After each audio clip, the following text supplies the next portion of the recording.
O ministro brasileiro Gilmar Mendes é o organizador do Fórum Judicial que decorre em Lisboa. Em entrevista à Record, o atual e mais antigo membro do Supremo Tribunal Federal do Brasil conta como tem sido a transformação do sistema judicial e como este evento tem impacto nessas mudanças. O objetivo é discutirmos questões importantes no plano internacional e no plano nacional dos dois países, Brasil e Portugal, e este ano nós tivemos um cardápio bastante variado. A questão da guerra na Ucrânia, a questão da guerra no Oriente Médio, o problema das mudanças climáticas, a questão do meio ambiente, a democracia, as ameaças que se verificam, o problema das fake news, que também está conectada com a democracia, o uso da inteligência artificial. Portanto, é algo muito amplo que nós estamos discutindo sob várias perspectivas.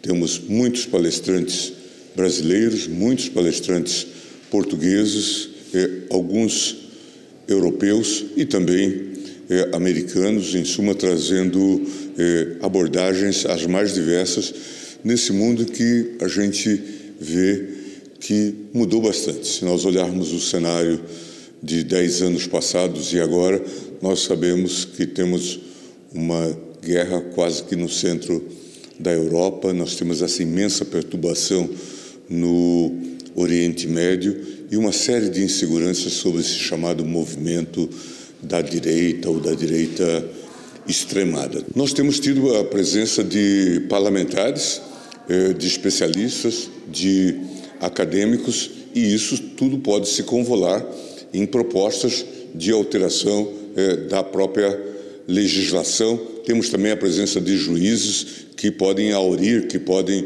de fato, se inspirar nas abordagens as mais variadas que os países estão desenvolvendo.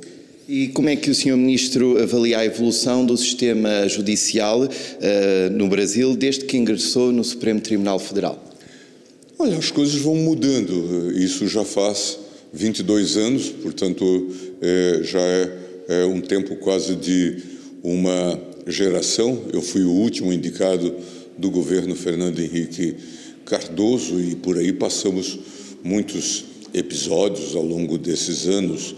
O julgamento do Mensalão, o impeachment da presidente Dilma, a ascensão de Michel Temer, a chegada de Bolsonaro e agora o chamado Lula 3. Certamente sou um testemunha da história, talvez um testemunha privilegiado da história, tendo em vista também que se assentou muito o protagonismo do tribunal, não porque o tribunal queira, mas porque ele é muito provocado. E como é que o Sr. Ministro vê a relação do sistema judicial brasileiro com os outros poderes do governo federal do Brasil?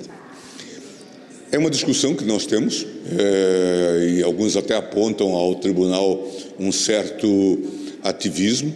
Nós tivemos uma situação de enfrentamento por parte do governo em relação ao tribunal, no último mandato do presidente Bolsonaro, especialmente durante a pandemia. O tribunal teve que salvaguardar as regras da Organização Mundial de Saúde e impor, só para ter uma ideia, o tribunal teve que determinar que se comprassem vacinas, porque em algum momento nós tivemos uma administração negacionista.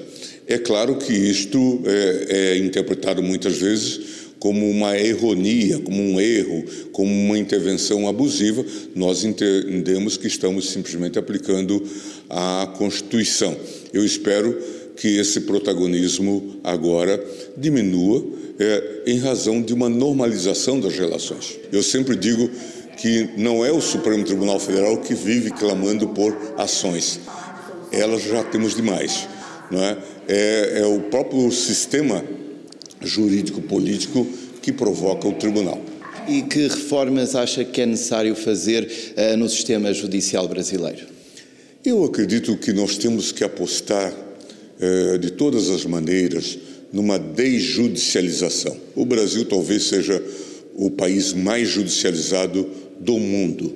Neste momento que nós estamos falando, tramitam no Brasil alguma coisa como 83 milhões de processos. E isso precisa mudar, diminuir, portanto, a judicialização, que vai diminuir também o protagonismo do judiciário. Mas para isso é preciso melhorar a administração pública, melhorar as relações privadas, criar meios e mecanismos de solução outros que não seja apenas a judicialização como última ratio. Em suma, precisamos aprofundar esse debate. Acho que essa é uma reforma extremamente importante. Nós já temos consciência disso, mas é preciso que isso seja implementado. Quais são os desafios enfrentados pelo sistema judicial brasileiro no combate à corrupção no Brasil?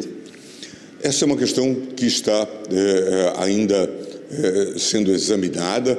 Nós tivemos a Operação Lava Jato, que em grande medida acabou sendo anulada. Qual é o grande desafio? Fazer o combate à corrupção dentro dos marcos legais, dentro do devido processo legal. O que nós vimos com a Lava Jato?